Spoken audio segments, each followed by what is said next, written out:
Redditors, what's the most heartbreaking thing you've overheard someone say about you?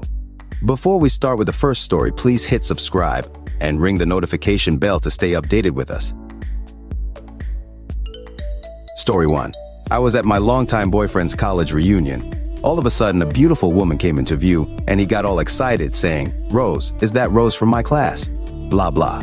She was a former classmate and came over to our group. My ex then put his arm around me and said to Rose, "I had a big crush on you in college. If this one, meaning me, ever gets hit by a car, I'm gonna call you because you're really the one for me." Cue the awkward silence. Suddenly, every red flag I'd been ignoring was waving in my face. Thanks, Rose, for suddenly appearing. Without you, I would have endured a horrible marriage and a messy divorce. Story 2. My grandmother also had dementia, and it was really rough towards the end. She kept asking me where my boyfriend was. We'd broken up, and I'd just say he was home or something because I didn't want to upset her. Finally, one day I told her we broke up, and she looked me dead in the eye and emphatically said, "His loss." I immediately started crying because she was literally dying and she was more concerned about me and my feelings. One of my greatest achievements in life was being able to care for her at the end. Story 3. Overheard a conversation between my mom and grandmother when I was a teenager pretending to be asleep. My mom said, "She's so desperate for love and attention, I'm worried she's going to get knocked up or end up with someone bad." My mom literally never said, "I love you" to me in my life. I once asked her for a hug, and she told me she found it disgusting to touch me. I told her I needed to feel loved, and her response was, "I thought you'd have a boyfriend by now." When I overheard that conversation, I wanted to run out of the room and scream in her face. I had been begging her to even slightly fulfill her role as a parent for years, and her takeaway was that I was desperate for attention. Story 4. When I was 12 or 13, I spent a summer with my aunt in another state to give my single mother a break, I guess. Back then, I adored my aunt and just thought it was a fun, exciting summer getaway, like camp or something. My mother was neglectful and extremely abusive. I told my aunt and her boyfriend about things my mom had done over the years, and they listened, but never really made any comment. One night, they were on the porch, and I was supposed to be sleeping in a room which had windows that opened onto the porch. I heard my aunt's boyfriend say I was the biggest bullshitter he'd ever known. My aunt agreed and said, "Someone needs to keep an eye on that one, she's manipulative as hell." 2 years later, I was in foster care because of the abuse, and because my mother simply disappeared. And to this day, 30 plus years later, I still think my family holds me responsible somehow. Not that I've spoken to any of them in several years. Story 5. When I was a teenager, my dad and mom were divorced for the second time, and I was not able to maintain a healthy communication with either. I always thought they loved me, but they just did not know how to communicate. I was living with my dad, and his wife disappeared for over a week. My dad never said anything to me, but I knew something was fishy. One day I secretly went through his messages to understand what was happening, and I found an SMS from his wife.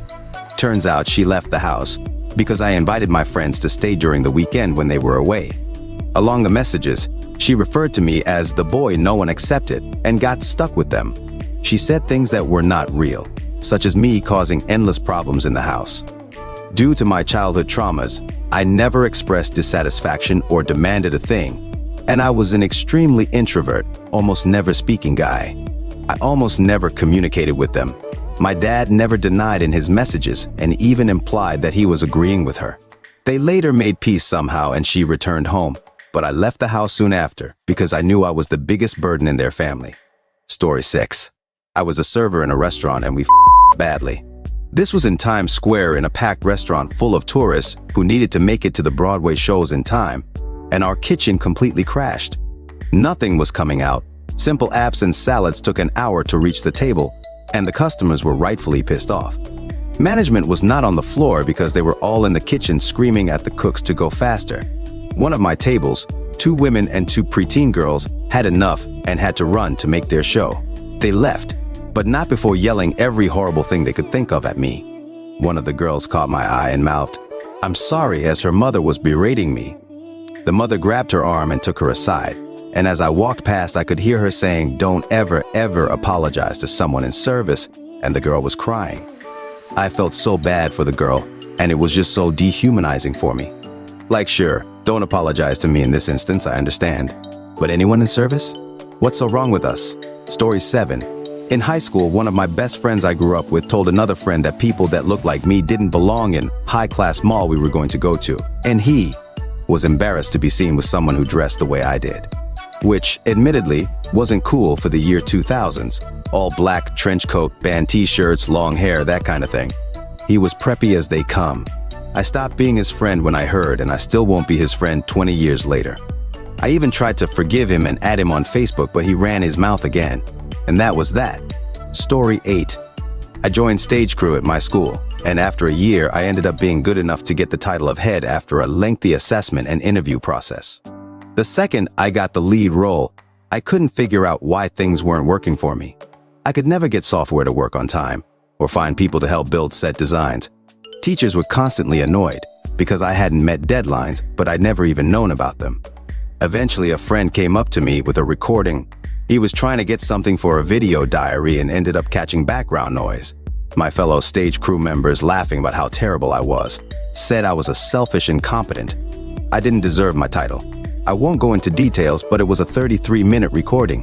They detailed how they were purposefully ruining software, not turning up to meetings and then doing the task wrong so that I looked bad, miscommunicating with teachers so I looked incompetent, and then laughed about it behind my back. For 33 minutes. So many hurtful words from people I thought I was on good terms with. I stopped listening after 17 minutes because it was that painful.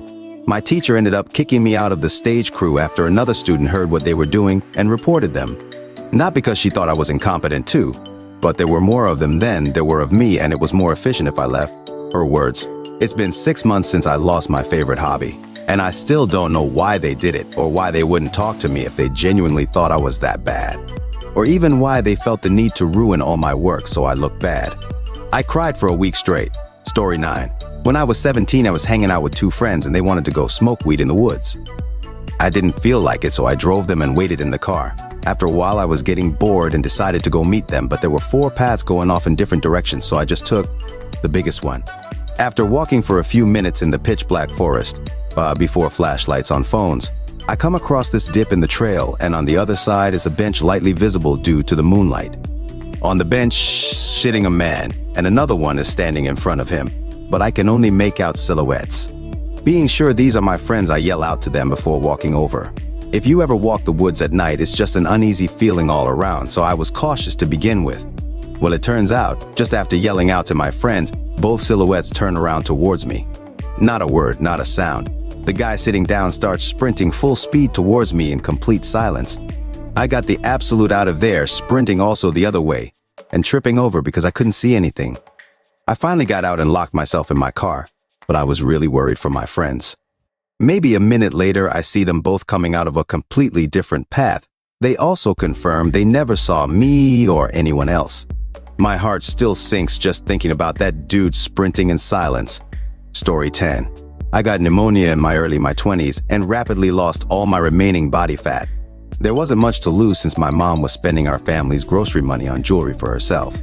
I was like 87 pounds, and then finally barely 90 pounds after about a year and a half. She started telling me I was fat at 91 pounds. Last time I ever saw her, she was starving herself and boasting about how good she looked. She looked bad, really anorexic, and had gray skin. She was just so happy to be thin. I already knew she was projecting her own body image issues and eating disorder into me, but seeing her like that really drove it home. Story 11. My uncle, who is a lawyer and actually turned out to be a massive disgrace to the family later in life, 20 years ago said to me in front of the entire family, "I just don't think you are lawyer material. In fact, I don't even think you will make it through law school." The joke is on him, because not only did I cruise through law school and ace the bar exam on the first attempt, I have now been a lawyer for over 15 years with a 98.7% win record in my cases. This last year, I was the keynote speaker at the regional conference in my area of expertise. Turns out all that idiot did was motivate me. And no, that was not his intention to motivate me. He was just an enormous holier-than-thou douchebag, who, as it turns out, had more skeletons in his own closet than buried in Arlington Cemetery. Story 12. I overheard my cousin, who I love more than anyone else in my family, who I thought loved me too, say, "No one cares about her." He was speaking inclusive of himself as well. That moment broke something in me. It was something I had always felt, but it took hearing it in such a cruel, cold way by someone I thought was my ally for me to finally accept. Other than my spouse, and eventually my kids, I've never let anyone else in. I also never spoke to my cousin again, and went very, very low contact with the rest of my family tree. Story 13. I'm legally blind and wear a back brace. Came into the office late because I had a doctor's appointment. I guess they thought I took the day off. My female boss and 2 other girls on my team of 5 people were imitating me and making fun of my disabilities. One of the uninvolved assistants was looking right at me with her mouth wide open while I stood there and listened to them from behind my cubicle wall for almost 5 minutes. They figured out I had been there listening eventually, and the boss started crying and apologizing and claiming she was mentally unwell. I packed my shit. Joke's on them. I became a lawyer a year later. The boss actually had some kind of breakdown and doesn't practice law anymore, and the 2 assistants were fired. Story 14. I was told by a teacher at the end of high school that she didn't want to keep in touch because I was immature and annoying. I was a good, kind kid who looked up to her, but yes, immature and annoying compared to someone in their 40s. As a teacher now, I can clearly see she had no boundaries. She wanted to be the cool, easy teacher that everybody liked, and never said no to us. When a student wants to come eat in my classroom or something, I'll say, "I'm really flattered that you want to eat with me, but I just really need a quiet lunchtime to be ready to teach for the rest of the day." She would never put up any boundaries, and then got annoyed when we acted like teenagers. If she had been in her first few years, I could chalk it up to being inexperienced, but she had taught over 20 years at that point. Just wanted to be the fun teacher with none of the drawbacks. Story 15. I used to be a very depressed loser. I lived in my parents' basement well into my 22nd with no real hope of doing anything because I was so miserable and hated myself so much that I just couldn't bring myself to do anything other than drink and work crappy dead-end jobs. I was also angry and confrontational. I remember overhearing my stepmom tell my dad, "As long as they're here, I'm keeping the will to myself. They're going to suck you dry, and they're never going to make anything out of themselves." At the time, she was totally right, and that's why it hurt so much. Because I had absolutely no idea how I could possibly recover. I did get better. It turns out I was trans, and that was the source of my hitherto untreatable depression. Once I started my transition, I was able to go back to school and start a career doing something I loved. I moved out and became independent, and I'm starting to be relatively successful even. Now I'm happy, but I can't blame her for thinking that at the time I was nothing but a pathetic leech. Alright folks, that's a wrap. If you like more of this, please hit the thumbs up and subscribe to the channel. You can also share your thoughts in the comment below. I'll see you in the next video.